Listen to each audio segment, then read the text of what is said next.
Amém, irmãos? Amém.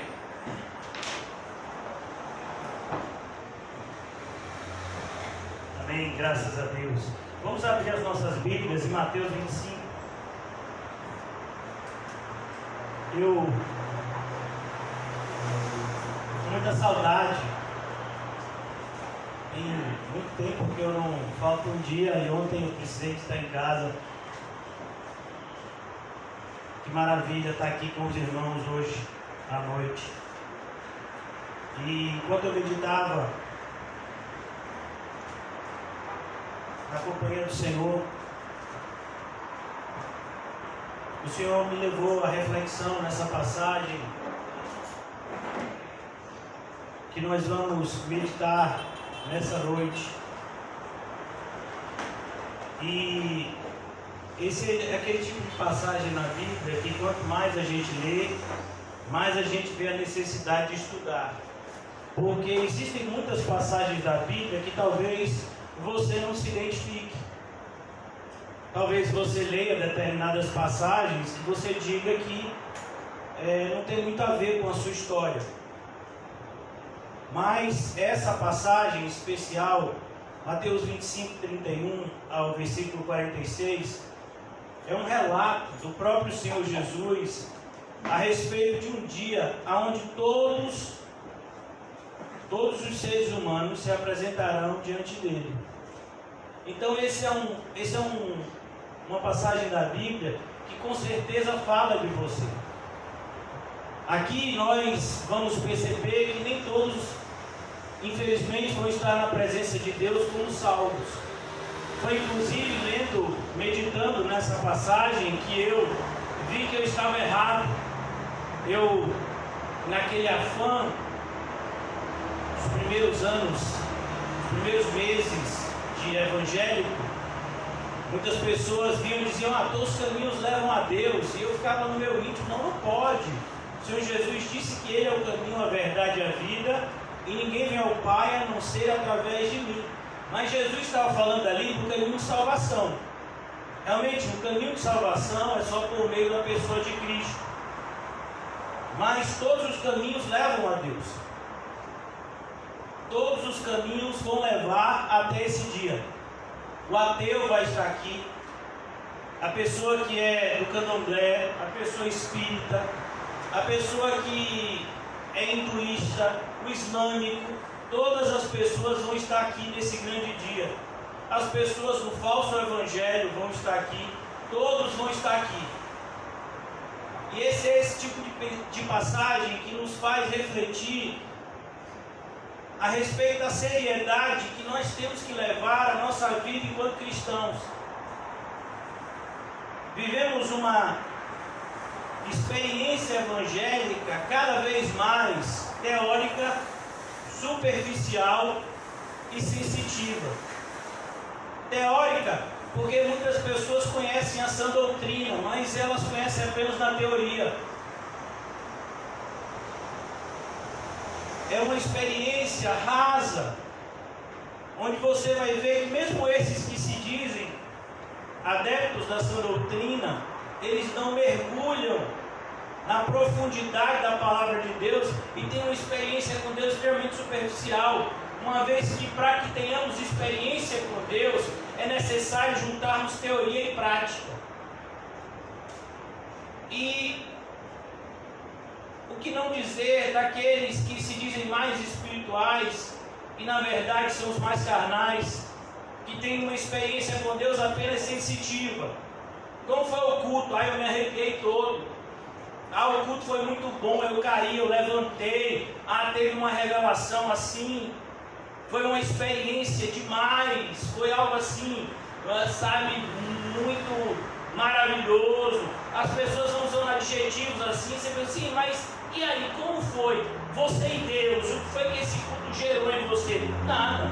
Foi só um sentimento. É como uma pessoa que assiste um filme e durante aquele filme de 1h30, 2 horas, ele ri, ele chora, ele fica com raiva do vilão, e aí depois ele sai do filme e quando ele sai do filme, às vezes ele até já esqueceu do filme.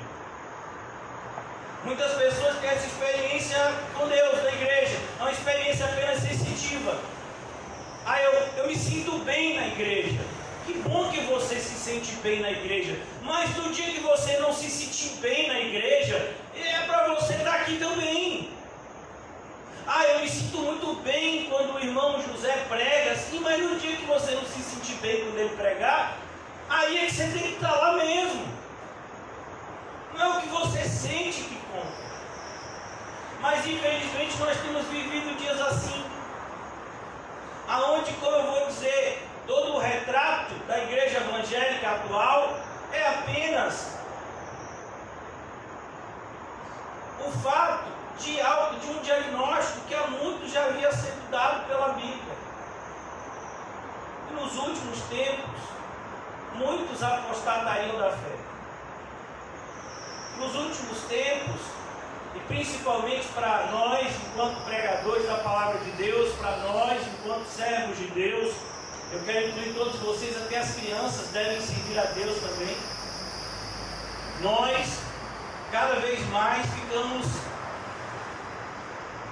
nos sentimos apertados em meio ao falso evangelho, não em meio ao mundo, mas em meio ao falso evangelho, que não se tem mais espaço para você pregar a verdade, porque as pessoas não têm mais ouvido para ouvir a sã doutrina,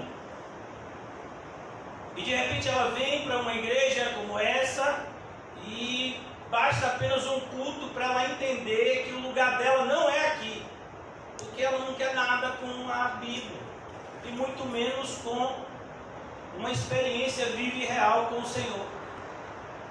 Essa pessoa também vai estar aqui.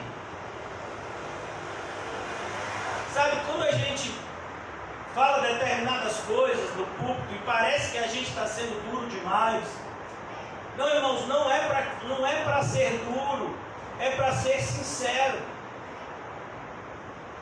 Sabe, quando você lê a Bíblia, quando você estuda um pouco acerca da história da igreja, você tem uma visão muito mais realista do momento em que nós estamos passando hoje. É um momento claro de esfriamento espiritual. As pessoas estão se esfriando na fé. Elas ainda praticam rituais religiosos, elas ainda leem a Bíblia, elas ainda oram, elas ainda assistem cultos, algumas ainda dão algum tipo de oferta, mas elas estão esfriando-se na fé. E eu vou dizer por quê? Porque a grande maioria delas já deixou de acreditar nesse dia. Por isso, irmãos, que eu quero dizer para vocês, que em tempos como o nosso, nós precisamos de mais escatologia. É preciso você entender que a história não é cíclica, como muitos apontam. Os filósofos, eles têm essa ideia de que a história é cíclica. Não, a história não é cíclica, nós não estamos dando voltas, a história, ela está caminhando para um fim. Deus criou o mundo, a criação se rebelou contra ele. Deus então determinou o juízo para essa criação, mas determinou também o caminho de redenção. E ele já arbitrou que dia será a consumação. É portanto importante que o cristão entenda que quando nós falamos daqui, e na verdade nós não falamos, nós apenas repetimos textos bíblicos, como que aqueles que dizem de que adianta o homem ganhar o mundo inteiro. O que adianta? E perder a sua alma. O que vai adiantar? Você ganhar o mundo inteiro. Hoje, quando eu estava vindo para cá, que me preparavam para vir ao culto, minha filha colocou, como ela sempre faz, desenhos bíblicos. E hoje foi o desenho bíblico do Rick e Lázaro. E aquele desenho bíblico, irmão, se você assistir ele 10 vezes por dia, ainda é pouco. Para que você entenda E a prosperidade do ímpio é uma maldição e não uma bênção. Então aquela pessoa que você viu hoje com um carrão, aquela pessoa que você viu hoje arrotando riquezas, dizendo muitas vezes que essas vitórias temporais e transitórias são advindas do favor de Deus. Não, elas não são. Elas são advindas da ira de Deus. Deus permite que o ímpio engorde. E quando eu falo engordar no sentido de saciedade das coisas do mundo. Como está escrito na parábola de Lucas, lá do rico e Lázaro. Ele todos os dias se saciava regaladamente. Tudo aquilo que ele determinava fazer, ele tinha dinheiro para fazer e tempo para fazer, portanto ele fazia. Ele vivia uma vida de prazeres e delícias. Literalmente, aquilo que muitos desejam, uma vida no caminho espaçoso, onde não existia qualquer tipo de limite, qualquer tipo de obrigação. Mas nós sabemos o quanto isso custou caro para ele. E tudo isso eu estou dizendo para você, irmãos, porque Jesus, para que nós chegássemos aqui ao versículo 31, Jesus nos preparou contando para mim e para você duas parábolas.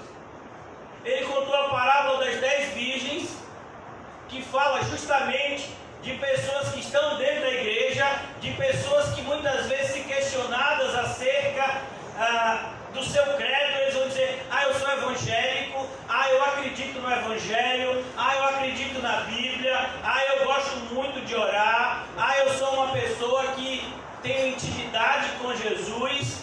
Essas pessoas, elas estão aqui representadas pela ideia de pessoas virgens. Na Bíblia, a simbologia da virgem dá a ideia de separação. Essas pessoas estavam separadas, mas elas não estavam separadas da maneira certa. Elas não estavam movidas pela motivação certa.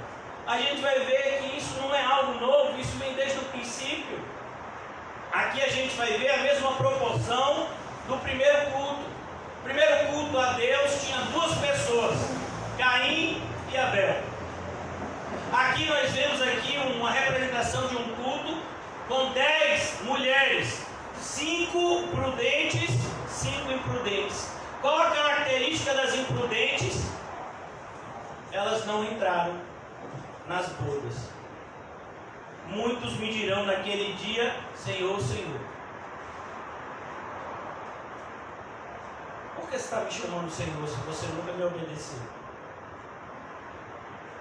Tudo aquilo que eu disse para vocês nunca levaram a sério. Jesus não estava brincando quando ele disse que o mundo nos odiaria. Porque você acha que tantos retrocedem na fé? Porque ser cristão vai custar cada vez mais para nós. Quando eu falo ser cristão, é ser cristão de verdade. Não esse cristianismo água com açúcar que a gente tem visto nos nossos dias. Um cristianismo que pode ser feito até através da tela de um computador. Imagina. Um cristianismo onde não se vê mais sangue, suor e lágrimas, como sempre foi o cristianismo histórico. E aqui, irmãos, para aqueles que chegaram, eu estou em Mateus 25.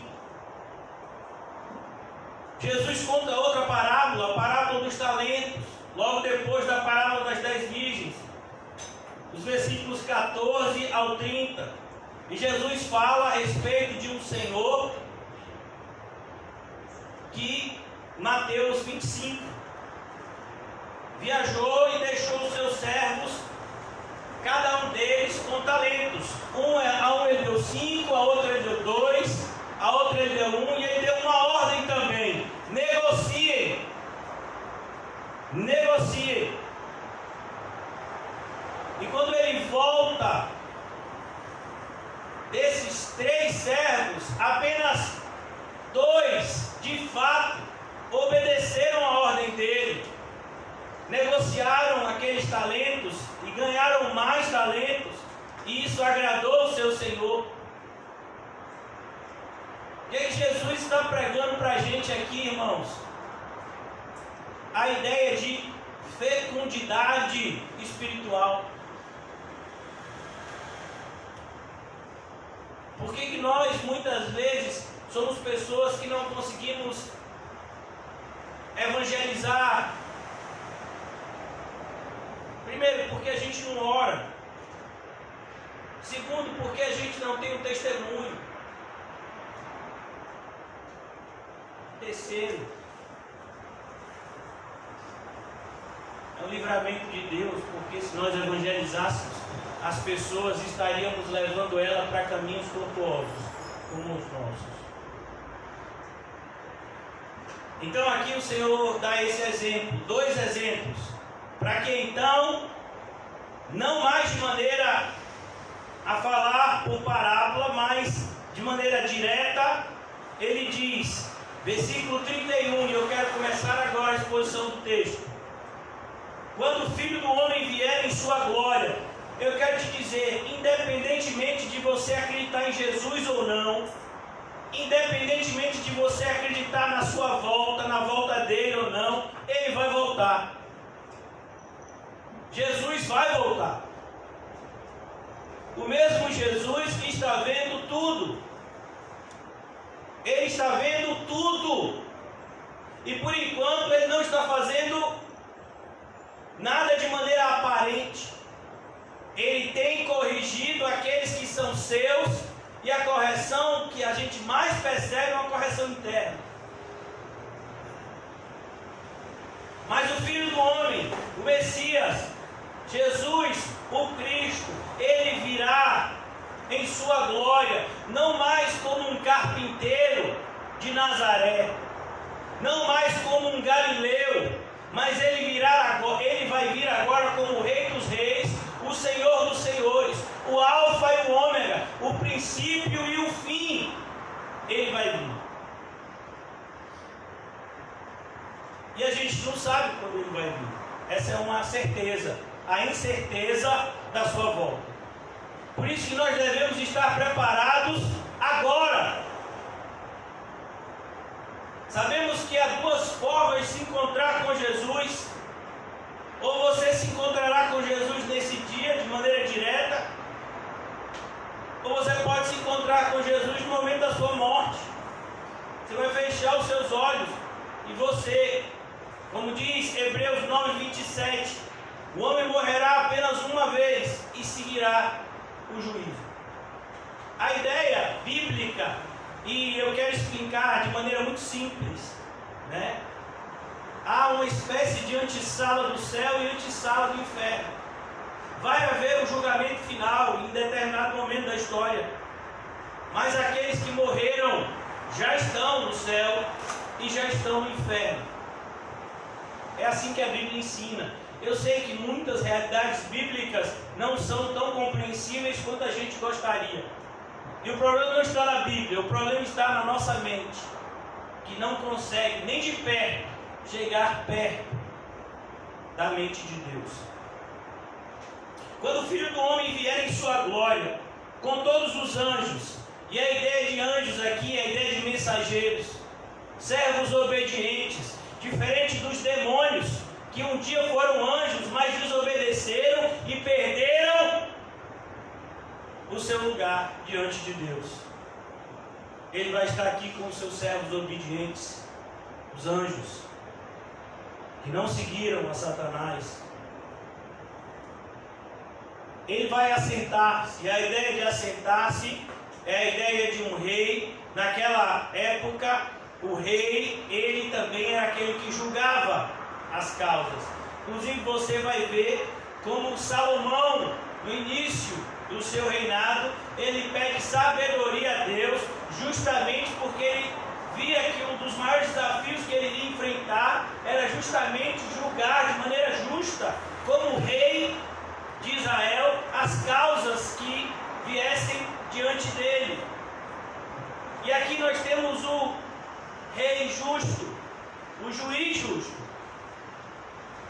assentar-se-á em seu trono. O trono é dele, sempre foi e sempre será, na glória celestial.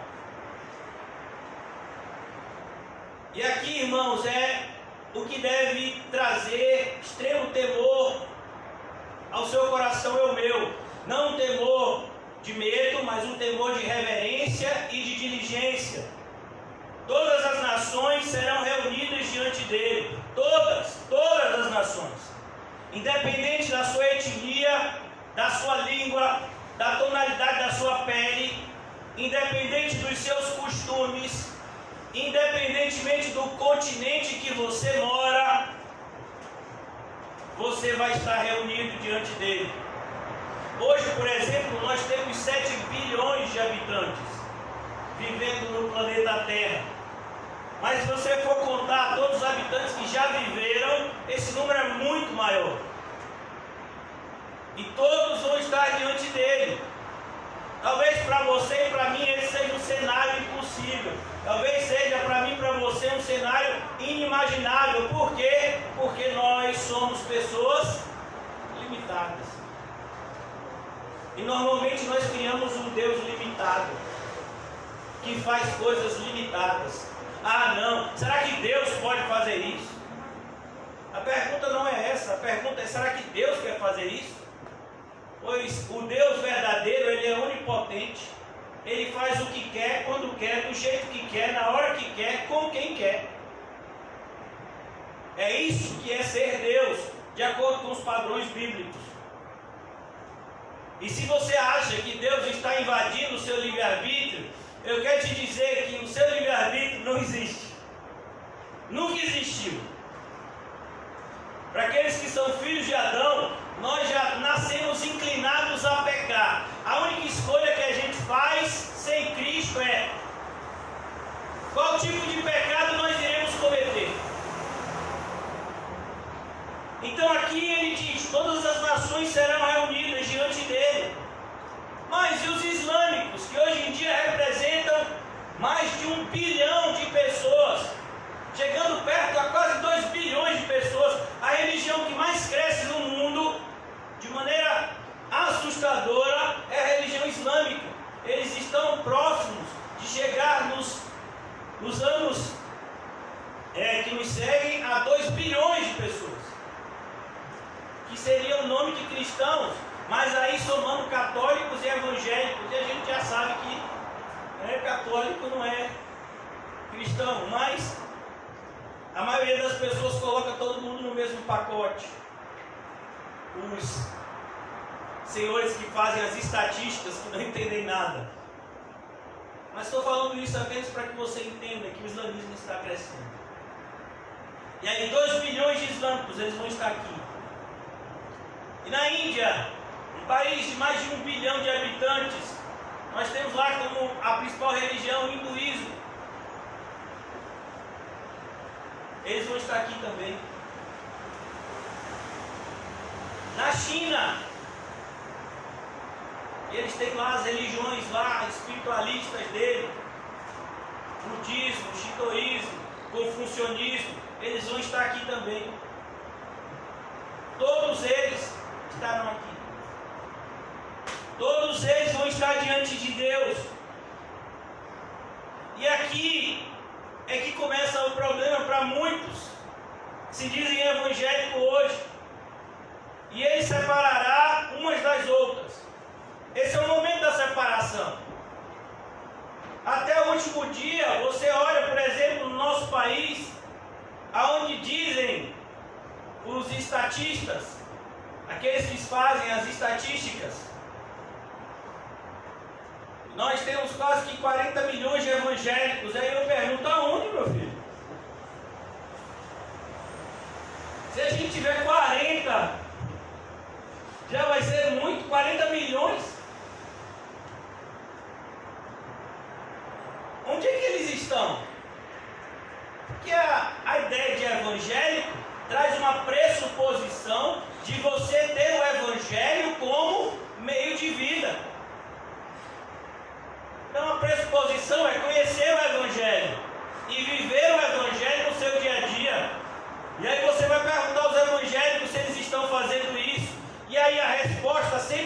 dessa forma. Mas ninguém vive. Quem é ninguém? Eu não sei quem é ninguém.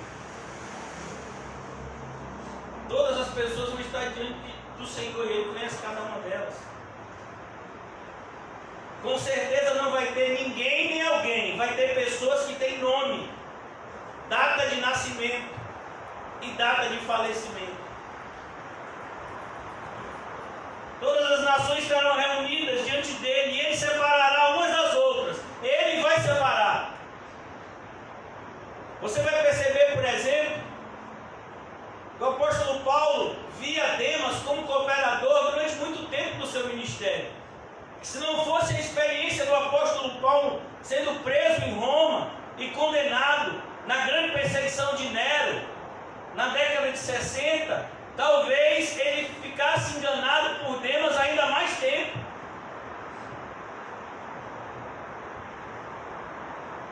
Existem muitas pessoas que morreram enganando toda a igreja. O pessoal foi lá para o enterro da pessoa e disse: rapaz, fulano é crente. Mas você não sabia o que é que se passava no íntimo daquela pessoa. Deus sabia. Se a gente for ver um padrão hoje para você ser evangélico, é tão baixo, mas é tão baixo, que qualquer pessoa, independentemente de ter a vida mais promíscua que tenha, mais irresponsável, mais egoísta e egocêntrica, basta dizer que é evangélico. Se é evangélico porque eu fui numa igreja, eu levantei minha mão, aceitei Jesus. Foi mesmo. Você aceitou Jesus. Agora eu queria lhe perguntar, e ele aceitou de volta? Porque lá no céu não vai entrar quem aceitou Jesus. Vai entrar quem Jesus aceita. O rei é ele. Aquelas pessoas que dizem: Senhor, Senhor, aceitaram ele, mas ele não aceitou a adoração delas. Caim aceitou ele, foi lá e levou uma oferta, mas Deus não aceitou a oferta de Caim.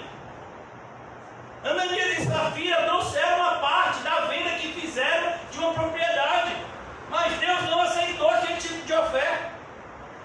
E aí? Deus vai fazer a separação de uma forma que nenhum homem pode fazer. Aqui na igreja é o meu papel enquanto pastor, e conto com o auxílio de todos os irmãos, principalmente os mais maduros na fé, para que a gente cada vez mais faça desse lugar uma casa de oração, onde tem ordem e decência. Então, se existem pessoas que estão vivendo de maneira a envergonhar o Evangelho abertamente, nós, de alguma forma, vamos conversar com essa pessoa, e se ela continuar com essa vontade de viver em desobediência aos parâmetros bíblicos, nós vamos fazer o que Jesus falou: vamos tratar essas pessoas como um descrente. É o que o Senhor manda. Mas a nossa separação, ela é muito superficial, irmãos, porque a gente só vê a ponta do iceberg, a gente não vê o que está lá dentro. Irmão, se o que a gente vê já é ruim, imagine o que está lá dentro. Porque você talvez diga: está vendo, pastor, é por isso que a gente não pode tomar uma atitude com uma pessoa que está fazendo algo errado, porque você não pode julgar. Meu filho, ele está fazendo algo errado. É como uma pessoa que matou. Aí você diz assim: mas você não sabe o que levou aquela pessoa a matar. Não importa. Eu matei aquela pessoa porque aquela pessoa matou o meu cachorro. Como é o caso daquele filme lá famoso, John Wick. Fulano matou meu cachorro e aí eu fui lá e matei ele. Fulano matou minha família e aí eu fui lá e matei ele. E quem disse que você tem esse direito? Desde quando você foi nominado justiceiro de Jeová? Você não tem direito de matar ninguém, não. Não, mas é olho por olho, dente por dente. É mesmo? Você já leu o Sermão do Monte? Ouviste o que foi dito? Estava errado. Não tem esse negócio de olho por olho, dente por dente, não. Tem que perdoar. O irmão José passou a maior parte do culto ontem falando justamente dessa necessidade. É uma necessidade essencial. filho, você não é perdoado. Existem inclusive doenças que a própria medicina incrédula já confirmou que são consequências da vida de pessoas rancorosas. O que é uma pessoa rancorosa? É uma pessoa que não perdoou. Os médicos incrédulos, ao fazerem os seus estudos lá estatísticos, perceberam que determinadas enfermidades elas são mais propensas a acontecer na vida de pessoas rancorosas. Já imaginou isso? Até os incrédulos. Então aqui o Senhor Jesus, Ele vai separar. Ele vai separar. É por isso que é nossa obrigação, se você de fato ama alguém, uma das características principais de quem ama é corrigir e falar a verdade. São praticamente a mesma coisa. Você tem que falar a verdade para a pessoa. Vem cá, meu irmão, você acha que você é crente? Então me mostre a sua fé. Pastor, a fé não se mostra. Quem disse que fé não se mostra? Aqui mesmo a gente vai ver que mostra. No livro de Tiago também diz que mostra. Será que Tiago está errado? Tiago diz, me mostre a sua fé. Eu mostro a minha.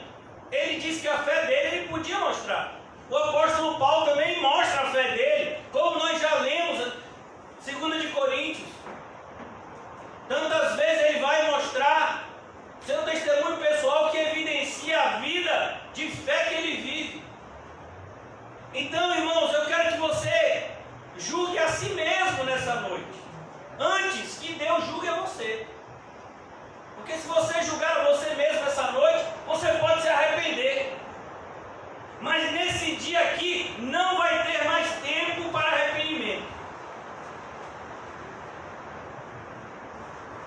Todas as nações serão reunidas diante dele e ele separará umas das outras, como o pastor separa as ovelhas dos bodes. E qual é a principal característica que distingue, que diferencia uma ovelha do bode? A obediência, a mansidão. Ovelhas são animais mansos e são animais obedientes, dóceis. Os bodes não, eles são rebeldes, eles são violentos, agressivos.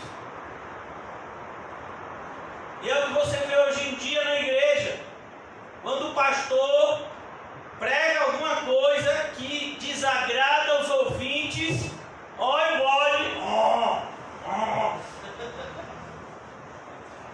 fica mais nesse lugar nem um dia, nem uma hora, nem um minuto. Vou procurar uma igreja que me aceite, que aceite meu pecado, que não tem nada demais. Por que eu não posso ser um cristão virtual? Nós estamos numa época cibernética. Qual o problema de eu ser um cristão virtual? Eu sou uma pessoa que penso, eu sou uma pessoa, sabe, que já fiz os cálculos. Se eu sair de casa para ir para a igreja, eu vou gastar dinheiro, eu vou correr o risco de pegar esse vírus aí, e mesmo que eu não pegue esse vírus, eu ainda vou correr o risco, né, de chegar lá e eu ser tentado a jogar alguma coisa aqui nesse gasofilaço. E eu, pelo menos, meu filho, minha casa, não tenho nem esse risco. Vou ficar em casa. Eu vou ver uma pregação, sabe, bíblica, daqueles autores reformados. É mesmo, que bom para você. O diabo também gosta muito. Você acha que o diabo não lê? Spurgeon, Pink, Tozer, Martin Lloyd Jones. Você acha que o diabo gosta, meu filho, de ler tudo? Até para quê? Para poder enganar melhor. Ele vai pegar o texto desses autores, ele vai deturpar, assim como ele faz com a Bíblia. E ele diz, ele vai separar as ovelhas dos bodes. E aqui, irmãos, é importante você entender um pouco da cultura hebraica. A ideia de direita, está andando à direita, fala de obediência, está andando à esquerda, desobediência. Por isso que fala sempre da destra de Deus, a mão que Deus faz todas as coisas, é a sua destra, sua direita. Então aqui ele está dizendo, olha, ele vai colocar as ovelhas à sua direita. As ovelhas ele vai colocar à sua direita. É o lugar que eu gostaria de estar e gostaria que você estivesse nesse dia, que é um dia que vai estar na sua agenda, ainda que você não tenha marcado. Eu e você vamos estar lá, e eu espero que a gente esteja junto. A gente pode ter morrido em tempos diferentes, mas de repente se encontra lá naquele dia. Olha que alegria! Pastor, rapaz, você está por aqui, deixa eu logo ver. Rapaz, graças a Deus, ele está do lado direito. Aleluia! Oh, aleluia, pastor. Pastor, e o senhor me conte, rapaz, quando me apedrejaram, que doeu muito. Meu filho, eu só senti a primeira pedrada, eu desmaiei, o resto eu fiquei tranquilo. Ah, graças a Deus. Aí você pergunta, vem cá, José, e quando decapitaram você, doeu muito? Ele disse, rapaz, não doeu não, o camarada veio com a lâmina e de repente não senti mais nada. Eu só senti um friozinho e eu já estava na glória. Igual o filme de Paulo, foi igualzinho comigo. Sabe, irmãos? E a gente vai estar lá conversando às vezes, vem cá, rapaz, você ficou com aquela enfermidade, aquele tempo todo no hospital, e aí de repente você fechou o olho, como foi aquela experiência? Rapaz, foi ruim aquele tempo do hospital, mas quando eu fechei o olho, meu filho, foi tão legal, que eu já acordei, já não tinha mais dor, já não tinha mais nada. Aí vai estar lá conversando, é capaz de Jesus dizer, dá julgamento, gente. Que alegria a gente se encontrar naquele dia. Agora a tristeza, imagine, de você ver algum irmão do outro lado, não acredito, fulano está ali. Jesus, preguei o evangelho, fulano estava na igreja comigo para ver de carona. Mas como é que pode que ele está ali, rapaz? Ele fazia isso, ele fazia aquilo. Como é que pode? Fulano está ali do lado esquerdo e agora? Agora, se você já vai ficar triste, imagina o desespero de fulano. Mas Jesus, por que eu estou aqui do lado esquerdo? Eu acho que o senhor errou aí. Jesus, olha meu nome de novo aí. Olha aí, pode olhar. Parece o pessoal que esse negócio desse benefício. Quando o benefício é negado, o pessoal fica indignado. Olha aí no CPF, rapaz, você está olhando errado, eu estou direito. Eu preencho os requisitos tudo do benefício. Como é que não está me dando benefício, pai? Olha aí, rapaz. Olha aí, eu tenho uma carteira de motorista. Olha, esses pontos não é meu não. Então a gente observa, irmãos, que naquele grande dia, o Senhor é que vai fazer a separação e ninguém vai dar pitaco algum. Cadê o livre-arbítrio aqui? Eu tenho meu livre-arbítrio, eu quero ir para o lado direito. Vai ficar querendo. Então retirar, o rei dirá. Quem é que vai falar aqui? Ninguém fala, irmão. É o rei que fala. Como eu disse a vocês, imagine um lugar que vai ter bilhões de pessoas simultaneamente diante de um trono. É algo assustador, hein? Que pode bilhões de pessoas. A gente olha às vezes o tamanho de um estádio de futebol que cabe 100, 200 mil pessoas, a gente acha aquilo assustador. E aqui fala de bilhões de pessoas que vão estar simultaneamente no mesmo lugar, na mesma hora, diante do rei. Então o rei dirá aos que estiverem à sua direita: venham benditos de meu Pai. Que alegria é essa? Que maravilha! Olha, irmãos, vale a pena ter uma vida toda de obediência só para ouvir essa frase. A cruz fica leve quando a gente ouve uma frase dessa. A renúncia, irmãos, é quase nada comparado com uma frase dessa. Agora, a primeira observação que a gente tem que fazer, que muitas vezes a gente não para raciocinar, é: por que Deus começou pelos que vão ser salvos?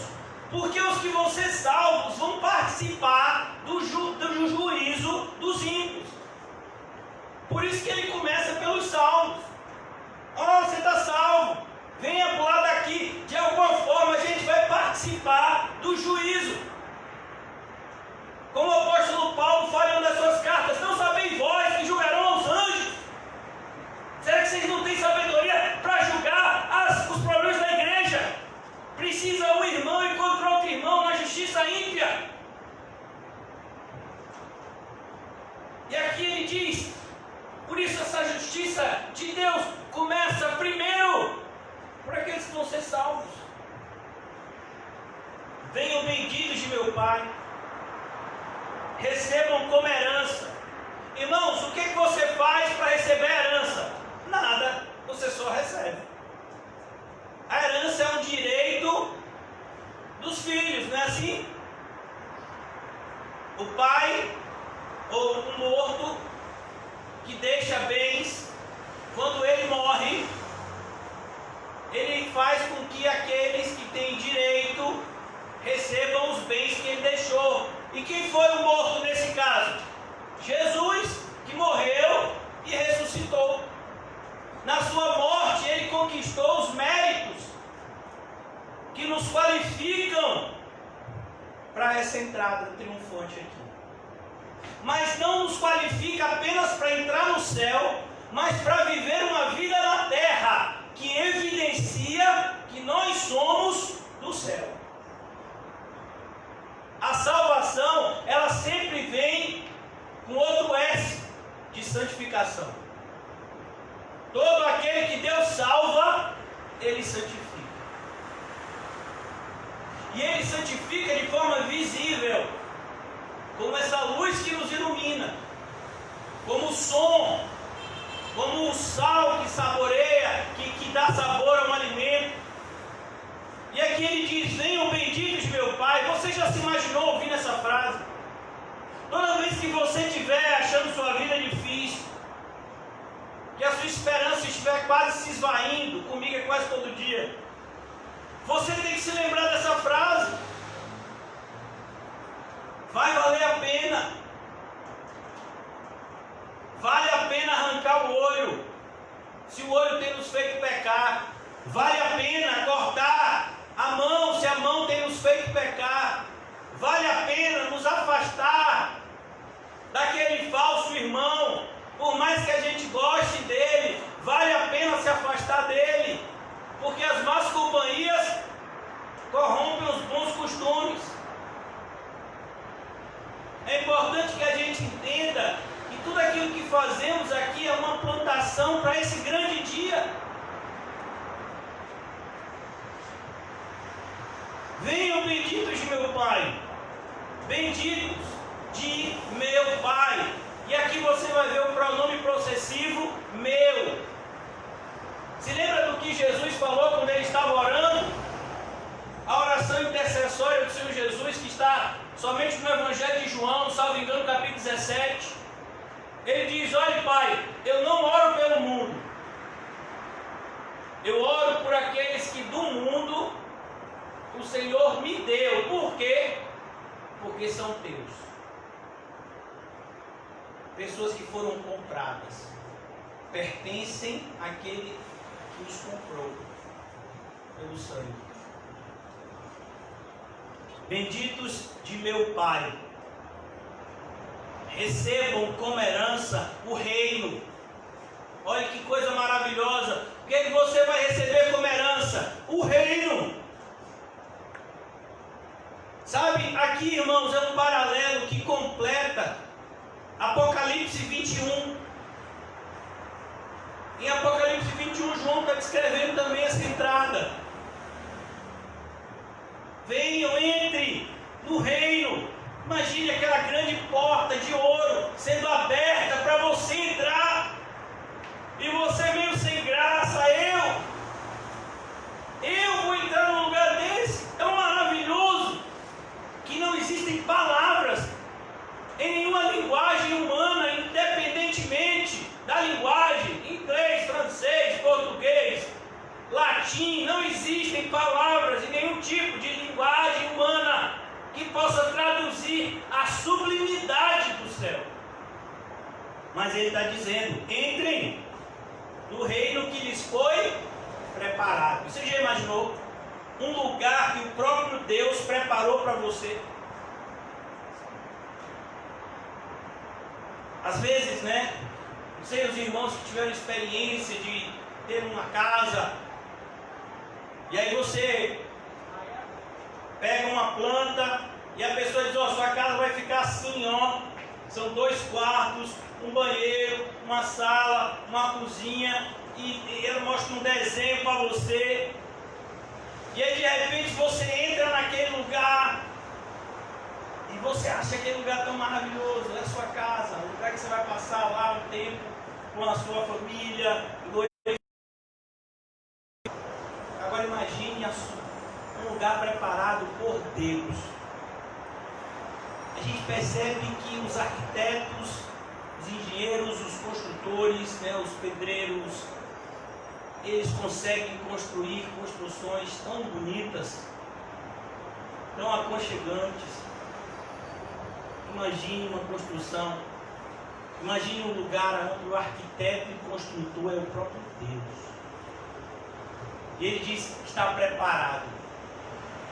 Perceba como essa passagem está interligada com o que Jesus fala no Evangelho de João. Eu estou indo na frente de vocês preparar a morada de vocês. E agora ele diz: olhe, venham para o lugar que está preparado.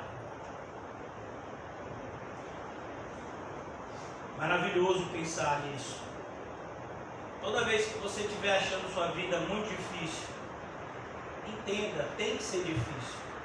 Você é um peixe fora do aquário. Se você estiver se sentindo bem nesse mundo, então significa que você não foi regenerado. Esse mundo não é o nosso reino. Nós somos cidadãos do céu. Venham benditos de meu Pai, recebam como herança o reino que lhes foi preparado desde a criação do mundo. Olha que coisa. Um Deus que está no controle de tudo. Antes mesmo de Adão e Eva fazerem aquela escolha tão ruim que trouxe consequências que nos alcançam, Deus já havia preparado a redenção para aqueles que são seus. E como eu gostaria de pensar nessa noite que vocês são dele e que eu também sou. Apesar dos nossos pecados. Você pecou, eu pequei hoje. Graças a Deus que a Bíblia diz: filhinhos, se vocês pecarem, não se esqueçam que nós temos diante de Deus um advogado. Não para que você continue vivendo em pecado. Esse advogado é para aquele que pecou e se arrependeu. O abraço do pai, do filho pródigo, não é para um filho que voltou somente para comer, mas para um filho que voltou para os braços de um pai que ele ama e que ele sabe que o ama também. O cristão, quando peca, ele não sente prazer, ele sente o quê? Desgosto.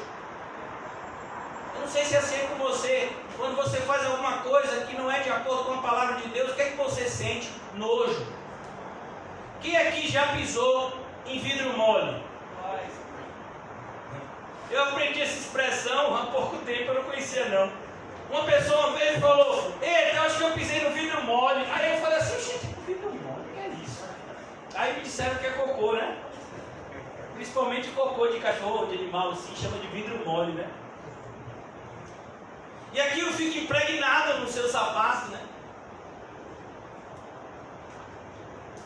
Então é mais ou menos assim a sensação de um crente quando ele tropeça. Ele se sente tão imundo que a primeira coisa que ele quer fazer é o quê? Tirar aquele sapato e lavar aquele sapato o mais rápido possível. E se possível tomar até um banho, porque eu acho que o cheiro passa pro corpo também. Não é engraçado? Às vezes a gente até tira o sapato e a gente continua sentindo o cheiro. Rapaz, como foi esse negócio? O cristão ele tem essa sensação quando ele faz alguma coisa de errado. E ainda que você diga que existe pecadão e pecadinho, para Deus pecado é pecado. O problema de Deus é com os pecados não arrependidos.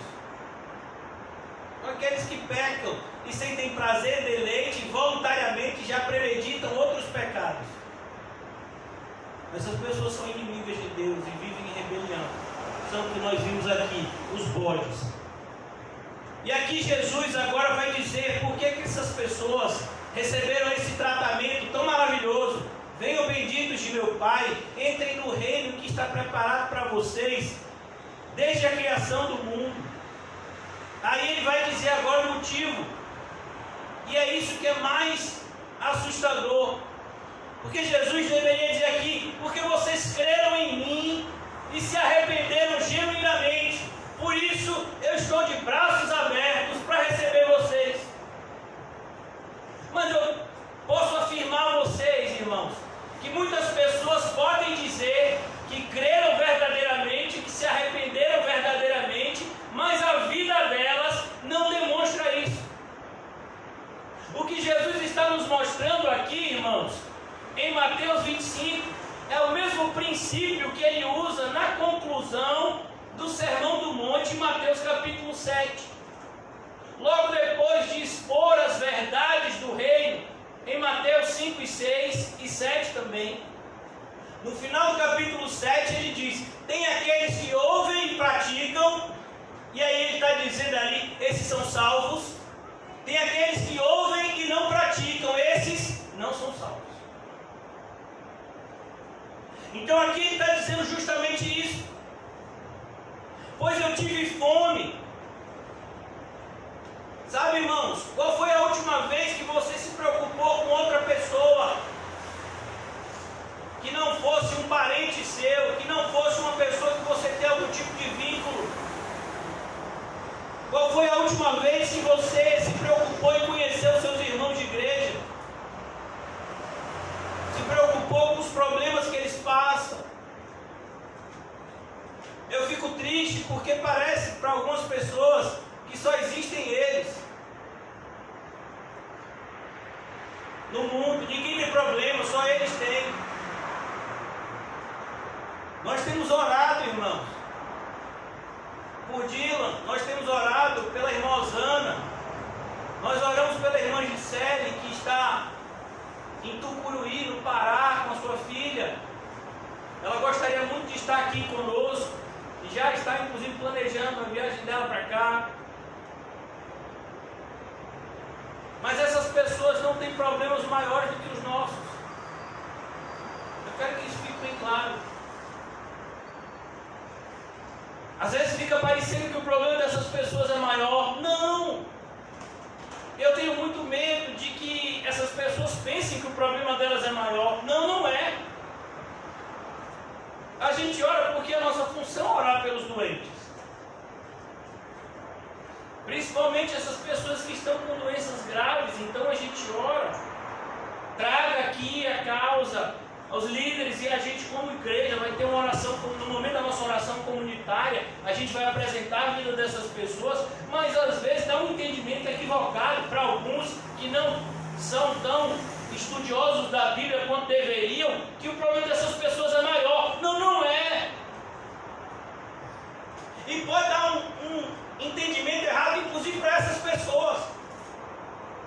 Essas pessoas têm tanto a obrigação de serem crentes como é você.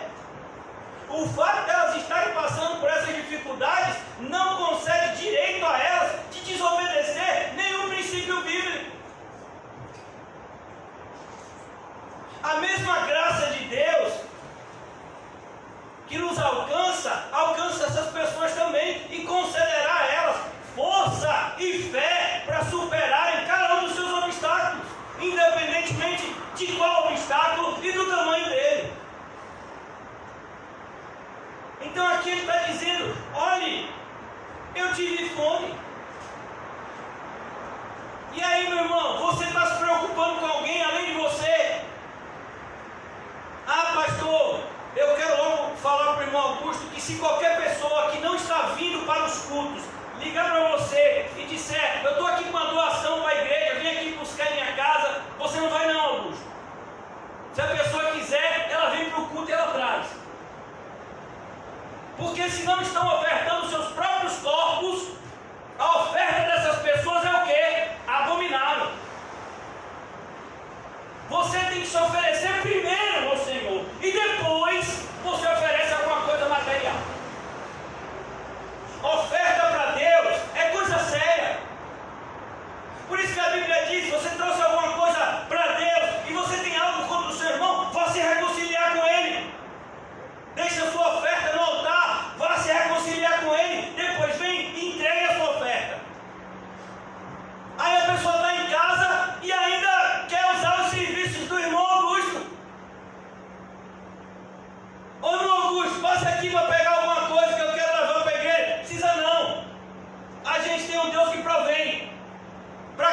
de fato são seus. Igreja é coisa séria, irmão. Pelo amor de Deus, quando é que a gente vai levar a sério isso? Eu sei que tem muita gente que fica chateado comigo. Mas se você ficar chateado comigo, é um sinal de que eu estou fazendo o que Deus está mandando. Porque a igreja é coisa séria. Vai ter esse dia aqui na sua vida e na minha. Esse dia a gente vai estar lá. Eu não sei qual lado que você vai estar lá. E nem o meu. Eu não sei qual é o meu futuro. O apóstolo Paulo diz, ainda que nós, apóstolos, venhamos apresentar para você um outro evangelho, porque ele disse, assim como Judas apostatou, vai ter outra apostata aí. Na tradição bíblica, o único apóstata foi Judas, dos apóstolos. Mas eles não confiavam em si mesmos. Eles confiavam em quem? Em Deus. Então a gente tem que levar a sério. Você diz que tem fé? Cadê a sua fé? Uma pessoa que nem vem para a igreja, não sabe o nome das irmãs da igreja, não está preocupada em saber. Essa foi a congregação que Deus deu a você. Então trate de cuidar dessa congregação. E quando eu falo cuidar dessa congregação, não é dessas paredes, é cuidar das pessoas que estão aqui dentro e daquelas que vão chegar. Cuidar da maneira certa. E se elas saírem, não é problema nosso. O problema é enquanto elas estiverem aqui. Todos são livres. O próprio Senhor Jesus diz, se alguém quiser me seguir, ó, você não quer seguir Jesus? Não siga. Mas se quiser seguir, as premissas são a mesma. Renuncie a tudo, tome a sua cruz e me siga. Então você vê uma pessoa com fome. Não, eu nem vejo. Eu nem quero ver, eu nem quero saber o que está acontecendo na igreja. Eu nem quero saber o que está acontecendo com o irmão, com a irmã, com o Beltrão, com o Ciclano. Eu nem quero saber. Por quê? Porque se eu souber, aí vai que eu... vai que me dá vontade de fazer alguma coisa aí. Deixa eu ficar no meu canto quieto aqui, omisso e descansado. A gente sabe o que foi que aconteceu com Jonas, né? Mas só aconteceu aquilo com Jonas porque ele era filho de Deus. Deus só corrige filhos. Pessoas apostataram da fé. Pessoas deixaram de obedecer a Deus. E Deus não corrigiu elas como corrigiu Jonas. Aí aqui eu já quero concluir. Eu tive fome e vocês me deram de comer. Olha que coisa linda. Olha, irmãos, a gente vive num país, Brasil. Existem alguns países no mundo, né? Principalmente no continente africano, aonde as pessoas de fato passam fome. Mas aqui no Brasil, principalmente na nossa cidade, Salvador, as pessoas não passam fome. Pastor, o senhor não conhece a realidade da rua? Conheço. Você podia dizer isso de mim há 10 anos atrás. Há 10 anos atrás eu não conhecia, de fato eu era um playboyzinho. Eu fui criado numa família de classe média, estudei em escolas boas, fiz faculdade, fui advogado, empresário, não fui preparado para viver a vida que vivo hoje. Mas quando me converti, aprendi que todos são iguais. E que a nossa responsabilidade maior é com aqueles que têm menos. E à medida que a gente começou aqui o CAC, há 9 anos atrás, a gente começou a interagir com pessoas que vivem na rua. E por baixo, ao longo desses 9 anos, já passaram milhares de pessoas no CAC. E uma das coisas que as próprias pessoas me disseram é que na rua, às vezes, elas comem melhor do que aqui no CAC. Eu falei, rapaz, Você sabia que em determinados restaurantes eles não jogam a comida fora? Aí a pessoa sabe já o horário que o restaurante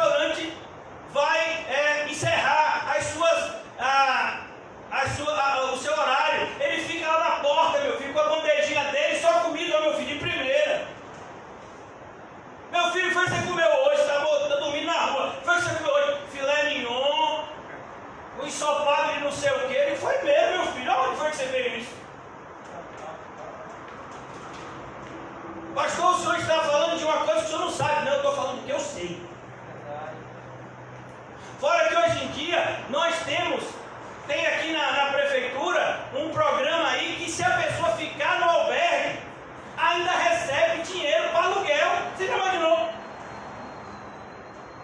Se a pessoa ficar 6 meses no albergue, ela ainda recebe. Eu não sei como é que funciona não, mas se a pessoa ficar no albergue, tem um albergue a poucos metros daqui. Eu não estou falando de uma coisa que eu não sei, eu estou falando de coisas que eu sei. Então por que eu estou dizendo isso? Porque a fome que hoje em dia vem no mundo é a fome de ouvir a palavra de Deus. Vivemos esses dias que já foram anunciados na Bíblia, onde o povo teria fome, mas não de comida, teria fome de ouvir a palavra de Deus. Aonde você pode ir em 1000 igrejas e nenhuma delas ouviu o Evangelho. Aonde você pode arrodear todas as igrejas de um bairro e não encontrar o verdadeiro Evangelho em nenhuma, dependendo do bairro. Você pode passar em ruas que tem 7, 8 igrejas, só precisa ter uma portinha hoje em dia, botar 4 cadeiras já é igreja. Um monte de gente que nunca leu a Bíblia, que nunca estudou, que não tem responsabilidade nenhuma com Deus, falando todo tipo de abobrinha. E se a igreja for grande, pior ainda, o dano é maior. As pessoas estão com fome de ouvir isso que vocês estão ouvindo. Tem gente que pensa que para ir para o céu, eu estou falando isso, irmãos, porque eu passei 2 anos na igreja, uma igreja falsa, pensando isso, que eu estava indo para o céu porque eu levantei o braço e aceitei a Jesus, então eu estava indo para o céu. Pelo menos foi o que me disseram. E eu nem aceitei a Jesus na igreja, viu? Eu aceitei Jesus num restaurante chique, numa churrascaria que teve um testemunho lá do empresário rico. Eu digo, eu quero ser rico igual esse empresário, que eu era empresário na época também. E o testemunho foi lá, é uma associação diabólica chamada Adonélio, eu só estou dando o nome porque é diabólica mesmo, é como uma maçonaria evangélica. O nome já é diabólico, a Associação de Homens de Negócio do Evangelho Pleno. Homem de negócio? E Deus faz distinção de homem de negócio sem ser de negócio? Como é que é isso? Já começa errado pelo nome. E aí me chamaram para o jantar. Eu fui para vários desses jantares, meu filho, até perdi as contas. Eu fiz até parte, 2 anos eu fiz parte dessa instituição. Mas eu nunca fui diamante, é porque eles têm lá, você tem que dar um monte de dinheiro. Aí quando eu quis sair, eles continuaram me cobrando. Eu digo, eu só saí, vocês não querem me cobrar? Não, tudo bem, eu vou cobrar mais. Continuou cobrando o cartão, foi. Graças a Deus eu tenho nem cartão, porque você teve tempão sem isso. E aí a pessoa disse para mim, você levantou a mão? Você aceitou Jesus? Foi com sinceridade? Claro que foi, meu filho, eu queria ficar aí. A pessoa me disse o seguinte, no dia que eu botei Jesus como sócio do meu negócio começou a bombar, eu fiquei milionário, eu falei, é isso que eu quero para a minha vida. Ninguém me disse que eu tinha que renunciar, tomar cruz, ninguém disse que eu tinha que perdoar, amar, suportar, ninguém me falou nada disso, o Sermão do Monte passou longe, ninguém me falou para ler a Bíblia. Só disse que eu aceitasse Jesus, que Jesus era uma pessoa legal, que me amava e que ia fazer da minha vida uma maravilha. Eu digo, pronto, eu quero 2, um para mim e um para levar para a viagem. E eu passei um tempão pensando que porque eu levantei aquele braço, eu estava indo para o céu. Olha aqui, dedinho. Já pensou se eu tivesse morrido naquela época?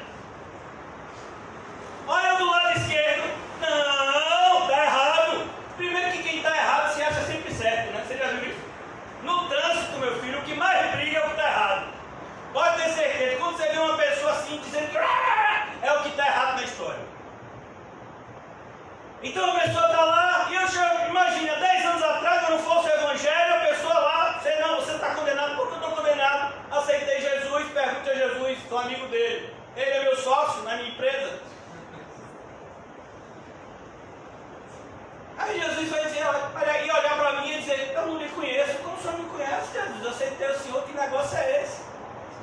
Que queimação é essa, Jesus? Está me envergonhando na frente de todo mundo, por quê? Porque a pessoa ímpia ainda é orgulhosa. Jesus está me envergonhando, Jesus. Você vai ver aqui que essas pessoas fizeram isso, e sabe o que elas dizem? Não, Senhor, a gente Porque a gente é um servo inútil. Só fiz o que fui mandado fazer. Sabe, Jesus, tudo que eu fiz de bom, eu só fiz porque o Senhor me deu graça. Isso é a concepção de quem vai para o céu. Ele tem certeza absoluta que ele não merece entrar lá. Você perguntar para toda pessoa que está indo para o céu, você merece estar no céu? Ela vai te dizer sem sombra de dúvidas, de jeito nenhum. Mas por que você acha que você vai para lá? Porque Jesus me escolheu. Me escolheu, já me botou na barriga do peixe. Já cegou meus 2 olhos como Sansão.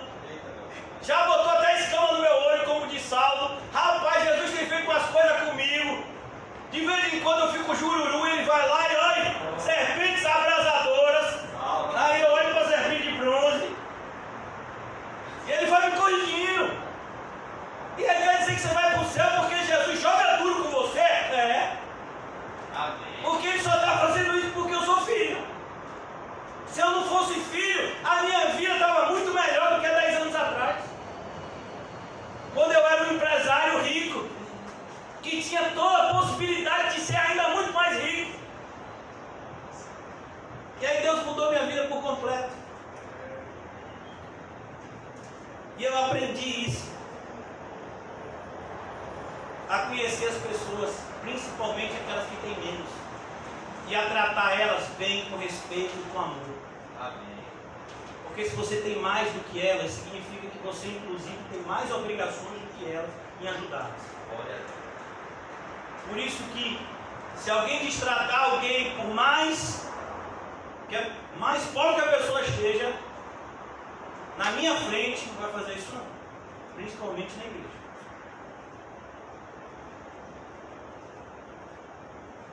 Pois eu tive fome e vocês me deram de comer. Por que você acha que a gente tem orado e a gente tem nos preparado para pregar o Evangelho em Vista Alegre?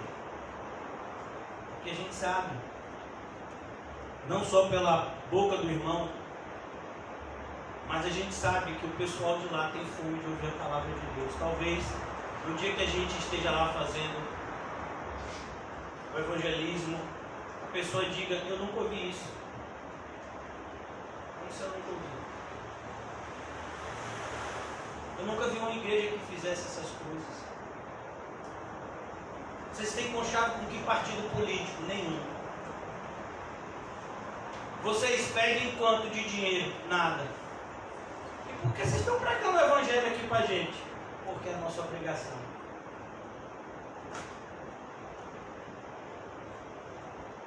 Aí a pessoa diz: mas eu nunca vi isso. Então leia mais a Bíblia que você vai ver. Eu tive fome, me deste de comer. Eu tive sede e vocês me deram de beber. Ó, sede. A sede é pior que a fome, irmãos. Você consegue ficar alguns dias sem comer, mas você não consegue ficar tanto tempo sem beber. Sem beber água. Existem pessoas que estão morrendo de sede. Por quê? Porque elas estão bebendo água do mar, achando que é água potável. E é a sua obrigação saciá-las. Pastor, onde é que está isso na Bíblia? João 4. Você bebeu da água que Jesus te deu? Não bebeu ainda por quê? Se você beber da água que eu te der, mulher, você não somente ficará saciada de maneira definitiva, como fluirão de você rios de águas vivas, para saciar outras pessoas no mesmo processo. É sua obrigação. E essa mulher, ela fez isso instantaneamente. Enquanto os discípulos chegaram e começaram a julgar Jesus, né, por estar conversando com a mulher samaritana, a mulher foi lá para a aldeia e diz: eu encontrei o Messias! Eu encontrei o Messias! Gente, mulher, você está doida, rapaz? Você acha que o Messias vai se encontrar logo com você? Não foi assim também? Pode sair alguma coisa boa de Nazaré? Deus gosta de pegar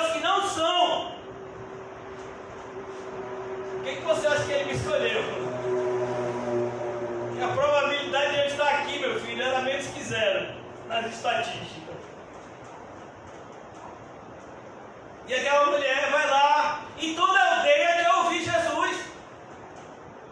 E a aldeia toda se converteu a ponto de pedir Jesus ficar morando lá. Jesus disse, não, também já é demais. Jesus acho que ficou 2 dias lá.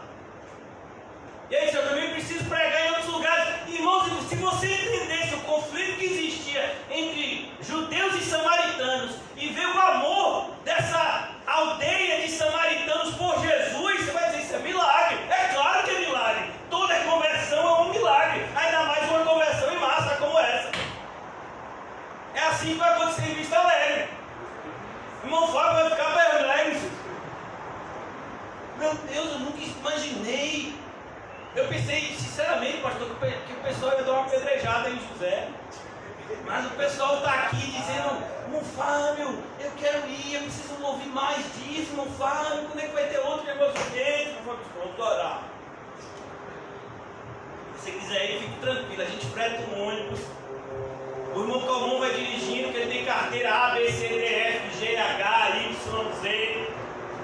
Aí ele dirige um ônibus de Vista Alegre para casa. Então aqui ele está mostrando justamente essa realidade. Eu fui estrangeiro e vocês me acolheram. Olha que maravilha. Quando uma pessoa chega aqui na igreja e ela não pertence ao reino de Deus, ela é o quê? Estrangeiro. E o que a gente faz? A gente acolhe, a gente prega o evangelho para ela. Essas pessoas que se afastaram no período da pandemia, quando elas voltarem, a gente vai tratar elas como estrangeiros. A gente vai tratar bem. Amém? Oh, você vem de onde? Misericórdia. Qual o teu reino? Pai de brincadeira, pastor. Você sabe que eu congrego nessa igreja? Nessa? Poxa, como eu não te conheço? Só porque eu fiquei 7 meses sem vir, nada a ver. Olha.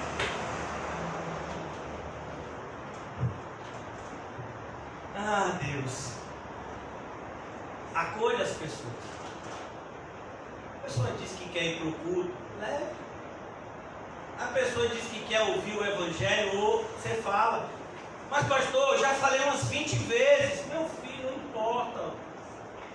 Quando você prega o evangelho, você é edificado. Imagine o outro. Você já viu, meu filho, água mole? Meu filho, isso é um ditado do mundo. Eu sei que isso é um ditado do mundo. Mas no cristianismo também está valendo. Às vezes a pessoa vai ouvir centenas de vezes. E na 200ª, 59ª vez, a pessoa vai dizer: é verdade. José não é louco, não. Ele é inteligente.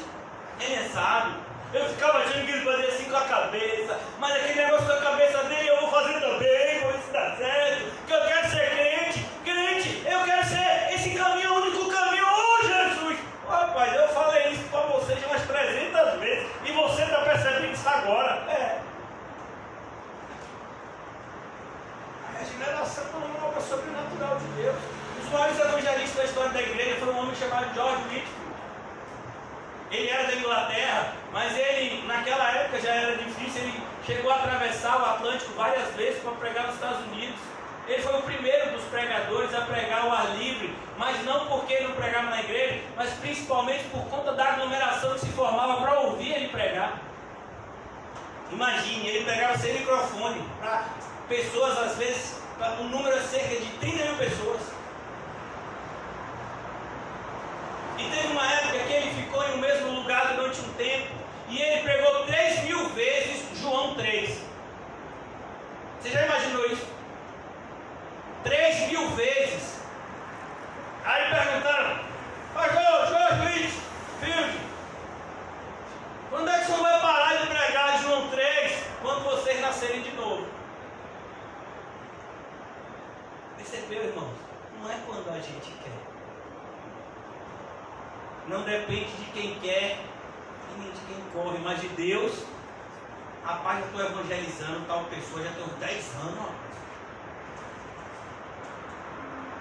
Aí a pessoa se converte e se torna mais crente do que o evangelista que evangelizou. Deus faz assim, irmão. Você acha que Saulo de Tarso nunca tinha ouvido o evangelho? Ouvia e odiava. Perseguia os crentes. Mas quando Ananias pregou o evangelho para ele, o ouvido dele estava como? Eita, aqui, chega quando Ananias prega mais, Ananias.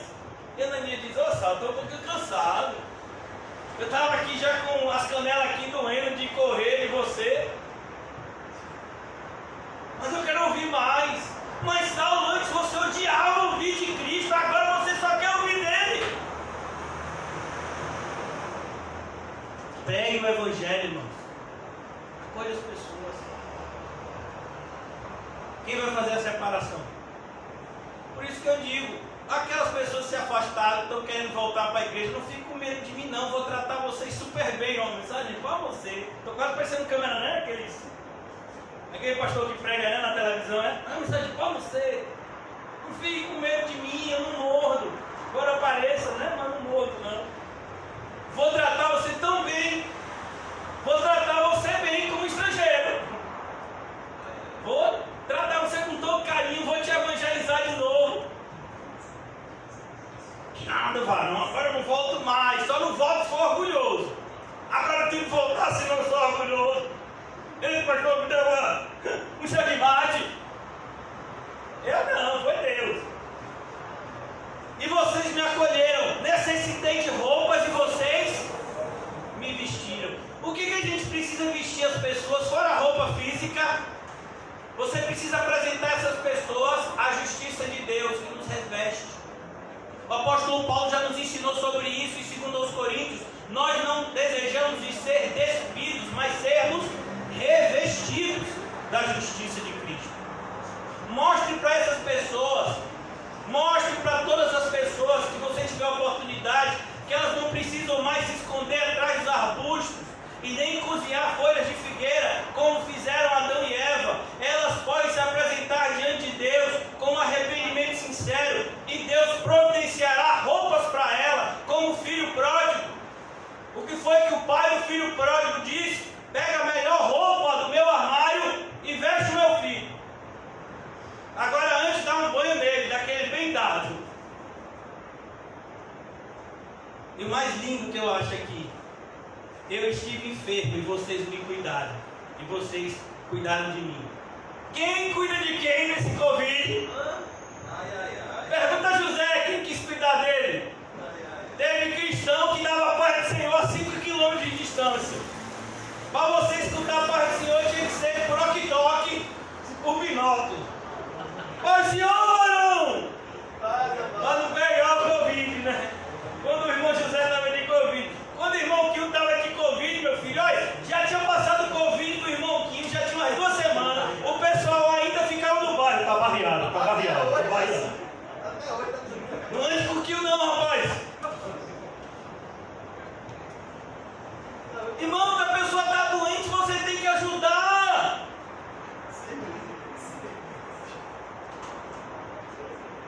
Eu sei que quando eu estava doente, muita gente orou. E eu ouvia lá do hospital. Tinha gente que estava orando assim, salve e leva, pai.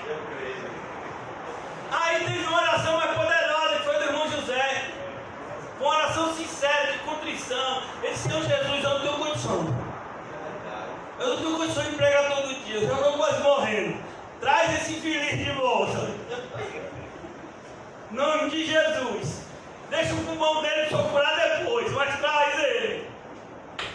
Deus ouviu essa oração. Que uma oração sincera, foi, meu filho. Então, irmãos, como é que a gente cuida das pessoas se a gente fica com medo? Irmão Marcelo, a esposa dele ficou doente, a nossa irmã Cláudia, que ele só chama ela de Roberta. Aí você pensa que é de outra pessoa. Fala, irmã Cláudia. Aí o Marcelo fala, porque eu já falei com o Roberto. Aí você fala, rapaz, ele falou com o Roberto? Que Roberto? É a mesma pessoa, porque o nome dela é Cláudia Roberta. Ela ficou doente de Covid.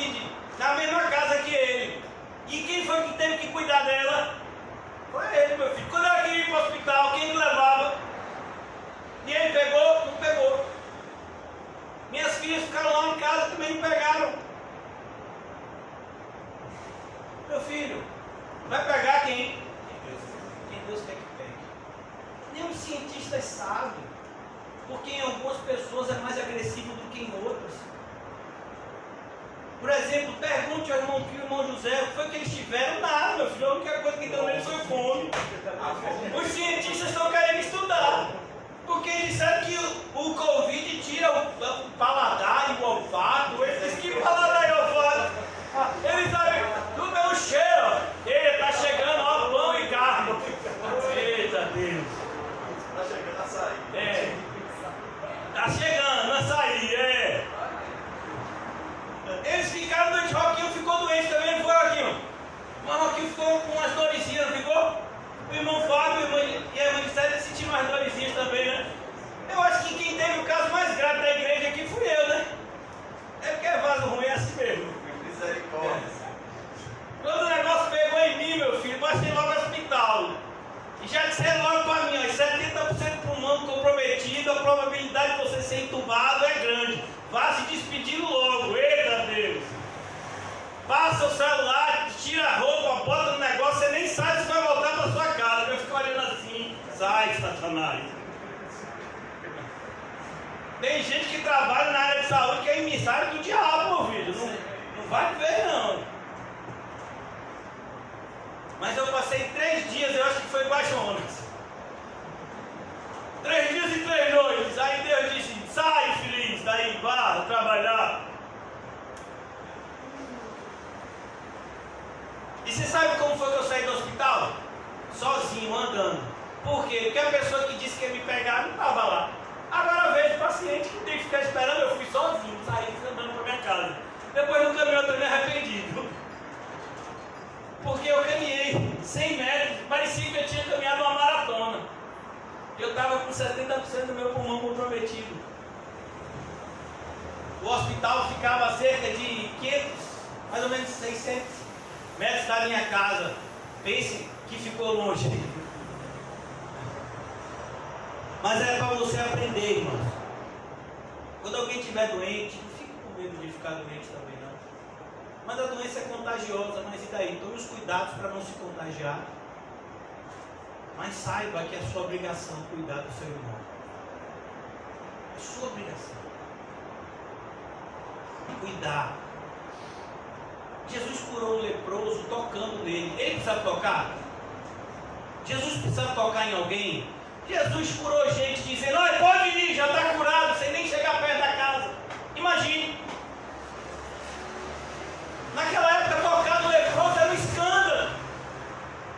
Você nem chegava perto do leproso, era pior que o Covid. O leproso tinha que ficar com o negócio de um sinuzinho, para com metros de distância, você vê que a pessoa era leprosa, você sair do caminho dela. Pois se tinha ideia de que a lepra era uma doença extremamente contagiosa. Então os leprosos, eles não podiam sequer entrar nas cidades. Eles viviam em aldeias específicas para as pessoas doentes e pessoas reclusas. A gente vê isso inclusive no filme O Quarto Sábio, que ele fica cuidando, né, de uma dessa aldeia que tinha pessoas doentes. E a gente vê hoje em dia na igreja, tem alguém querendo ajudar a doente? Não, o pessoal quer ir aonde o pessoal tem câncer. Por quê? Porque o câncer não é transmitido, não é transmissível. Ah, vamos visitar o hospital tal, se você quer visitar algum gripário de Covid, ô pastor, pare com isso. Não, pastor, pode não, bom, dedo. Por que não pode? Se o pessoal da SAMU pega o pessoal aí, se o pessoal como é o nome? De Uber leva pessoas doentes para o hospital, agora você diz que é crente, vai ficar com esse medo maluco? Meu filho, hoje em dia está tão louco que se você der um atistinho, parece que você soltou uma bomba. Meu filho, a pessoa apanha. Olha, você sabe esse negócio de perto de mim. E se a pessoa fizer assim, ó? Pronto. Ô varão. Ó, varão. Ó. E a pessoa pode estar com 5 máscaras e ainda com aquele protetor facial. Que cuidar de quem, meu filho?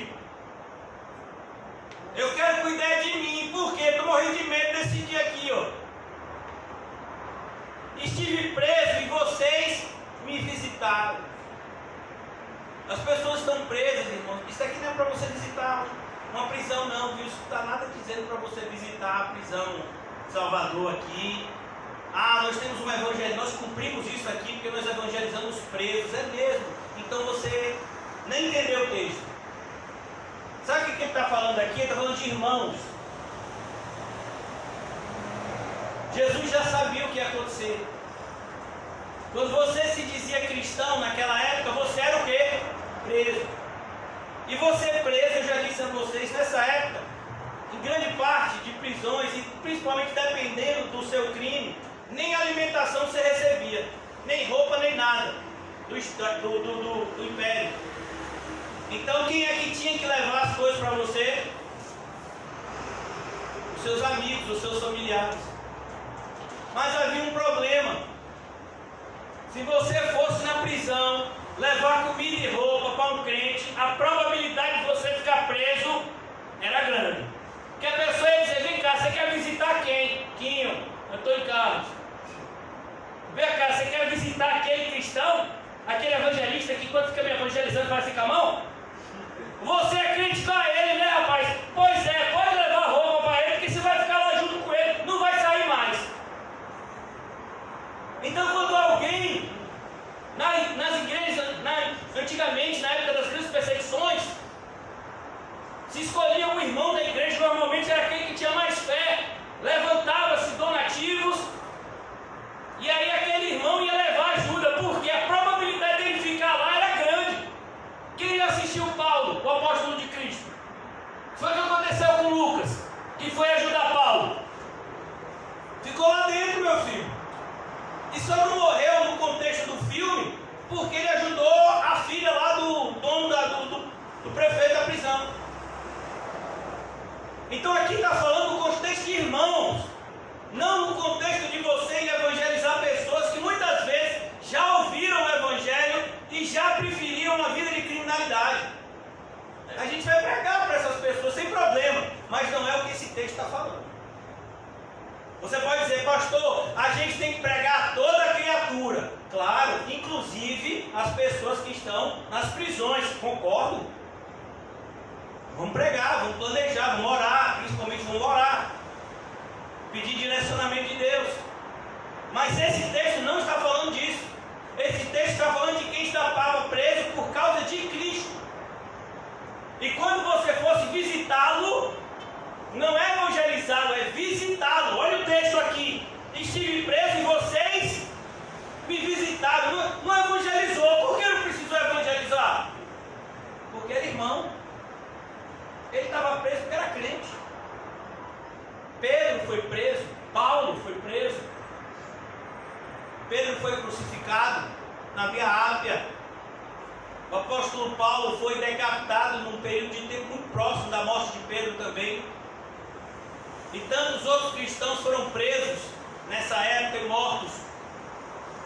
Visitar esses cristãos era praticamente você assinar a sua sentença de morte. É o que a gente tem visto hoje, irmãos. Mas vale a pena. Os justos responderão: Senhor, quando te vimos com fome. Sabe, eu vou deixar essa parte para amanhã, por conta do horário. Mas eu quero terminar a exposição de hoje com essa reflexão: que um cristianismo que não leva você a fazer o bem não é um cristianismo verdadeiro. E se você não faz o bem para os irmãos da igreja, que dirá fora da igreja? É aqui que a gente aprende a fazer o bem. Essas pessoas que estão do seu lado são as pessoas mais prováveis de você encontrar no céu. Seus irmãos. Mais provável do que os seus próprios familiares que não estão aqui. E que muitas vezes não são cristãos.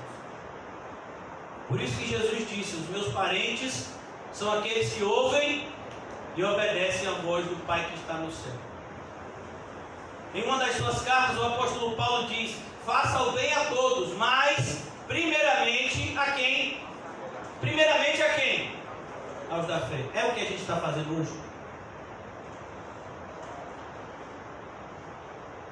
Ah, eu não estou indo para a igreja porque eu estou tendo que tomar conta do filho de fulano, de fulano. Sim, e você nunca quis tomar conta do filho de ninguém aqui da igreja, por quê?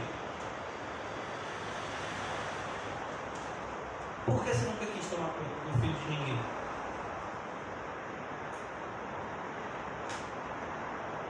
Por quê? Ah, porque eu não tenho tanta intimidade. Por que não tem? É seu irmão? Irmãos, a gente precisa reaprender o cristianismo. Chegamos a esse ponto, aonde as pessoas fazem 2 ou 3 bobagens e acham que são os maiores crentes do mundo. Meu filho, na nossa luta contra o pecado, a gente não tem resistido até o sangue. A gente não tem dado nada por Jesus, a gente não tem externalizado em momento nenhum amor ao nosso próximo.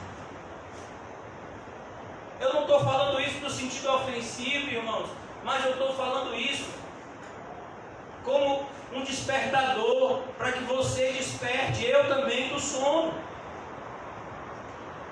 Você quer pecar menos? Amém? Quem quer pecar menos? Amém. Eu quero. Eu vou ensinar uma receita para você pecar menos. E essa receita eu aprendi com a Bíblia, porque eu não acredito em receitas que não estão na Bíblia. Você quer pecar menos? Amém? Amém. Faça o bem.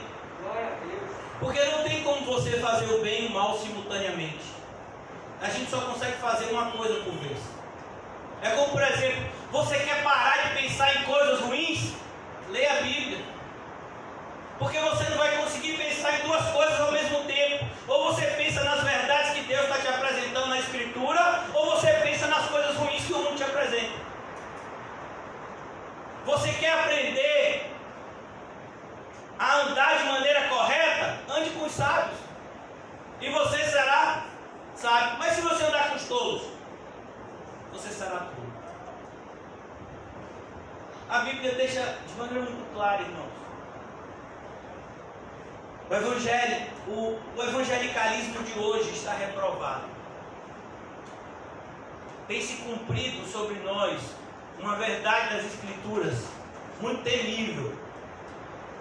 Passou-se a cega, findou o verão, e os evangélicos de hoje não estão salvos.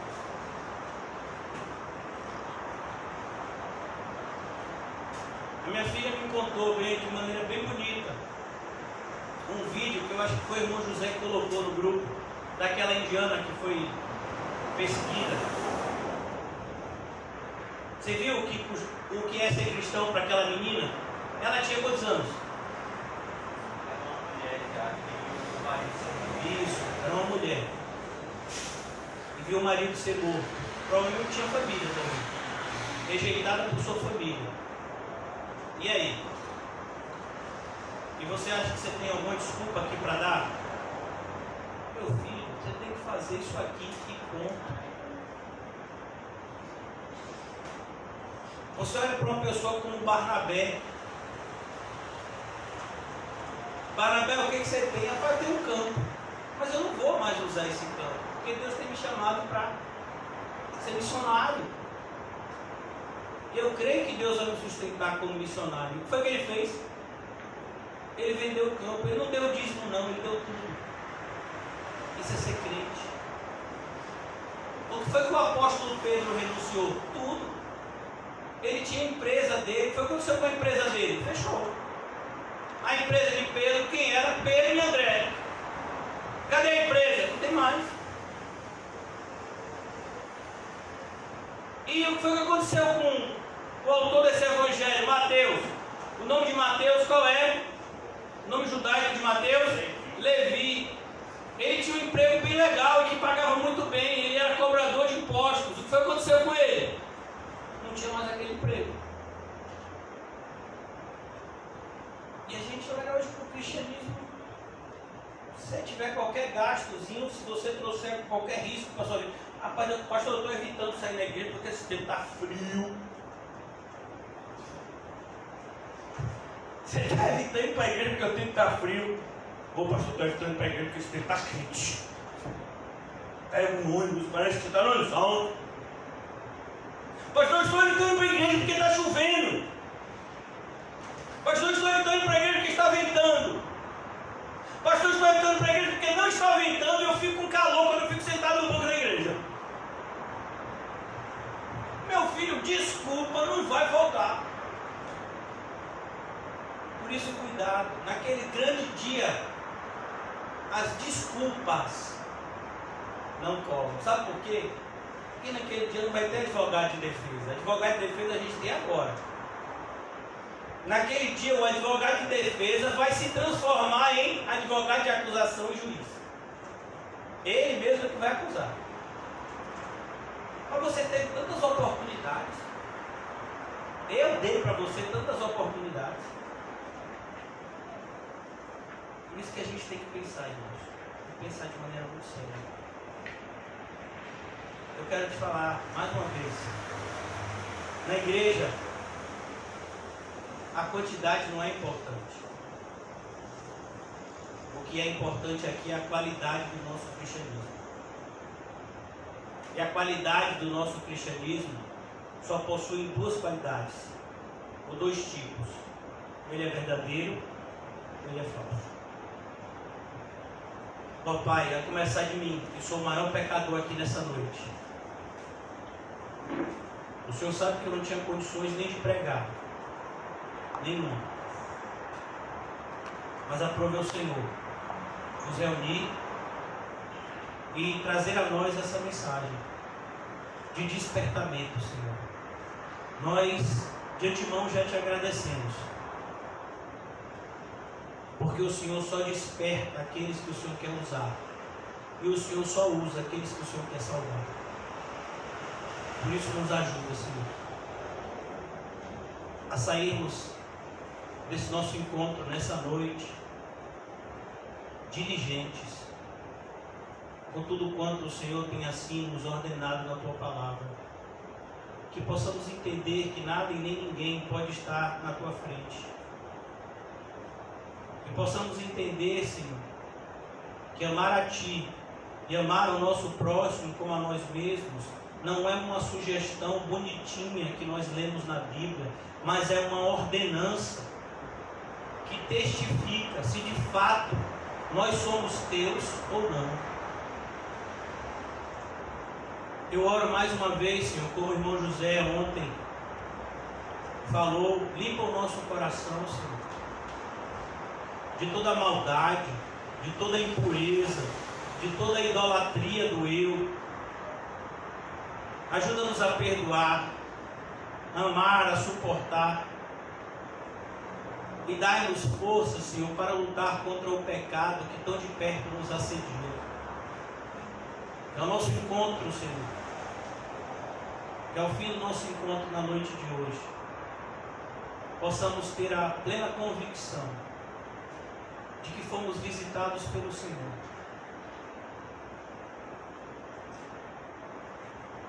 Ó Deus, e que essa certeza traga no nosso coração gratidão, devoção e temor. Que a certeza, Senhor, do nosso grande encontro com o Senhor naquele grande dia nos mova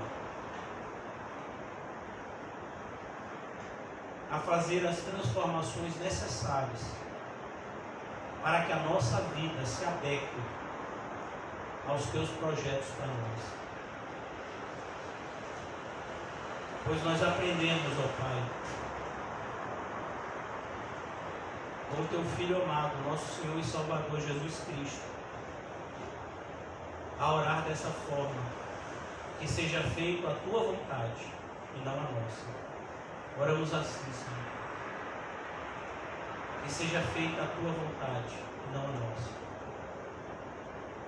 Apresentamos mais uma vez a vida desses nossos entes queridos, o irmão César, a irmã Anne, o pequeno Dila.